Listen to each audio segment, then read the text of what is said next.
बिस्मिल्लाहिर्रहमानिर्रहीम। अस्सलामु अलैकुम वरहमतुल्लाहि वबरकातुहू।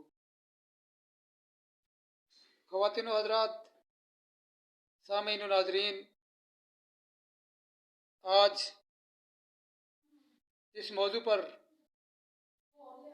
आपसे महवे गुफ्तगू हूँ, वो है खुश्क रोटी और बासी रोटी के फ़वाइद। तो हज़रात, खुश्क रोटी के बारे में हुक्मा व तबा ने तज्ज़िया किया है कि भरपूर ग़ज़ा 100% ग़ज़ाइयत से भरपूर होती है। तो खुश्क रोटी 100% ग़ज़ाइयत से भरपूर होकर इंसानी जिस्म में खाने के बाद जब हज़म होती है तो वो अपनी ग़ज़ाई सलाहियत का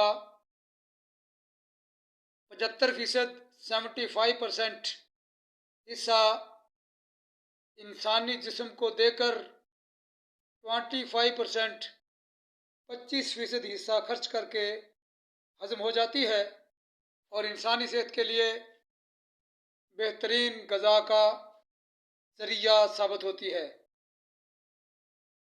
और बासी रोटी, इसके बारे में हुक्मा ये कहते हैं कि रात की पकी हुई रोटी सुबह के वक्त खाना सेहत व तंदुरुस्ती, मैदे की हाज़माना सलाहियतों को बढ़ाने के लिए बहुत अहम किरदार अदा करती है।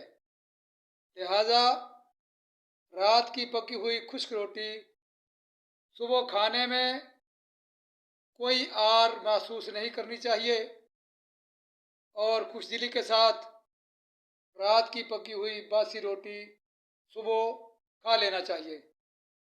और खुश्क रोटी के मुकाबले में हमारे पंजाबी ज़बान के अंदर एक लफ्ज़ पराठा, जिसे घी वाली रोटी कहा जाता है, इस्तेमाल होता है।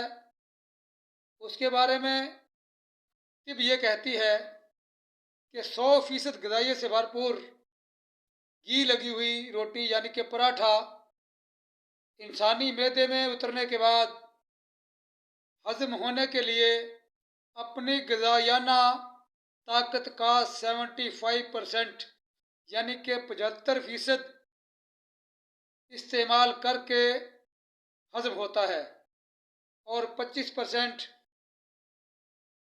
इंसानी बॉडी को, इंसानी जिस्म को ग़ज़ा देता है। तो हज़रात, आप अंदाज़ा लगा लें कि खुश्क रोटी इंसानी सेहत के लिए ज़्यादा फ़ायदेमंद है या कि घी लगी हुई रोटी यानी कि जिसे पंजाबी ज़बान में पराठा कहा जाता है, वो इंसानी सेहत के लिए ज़्यादा फ़ायदेमंद है। अस्सलामु अलैकुम वरहमतुल्लाहि वबरकातुहू।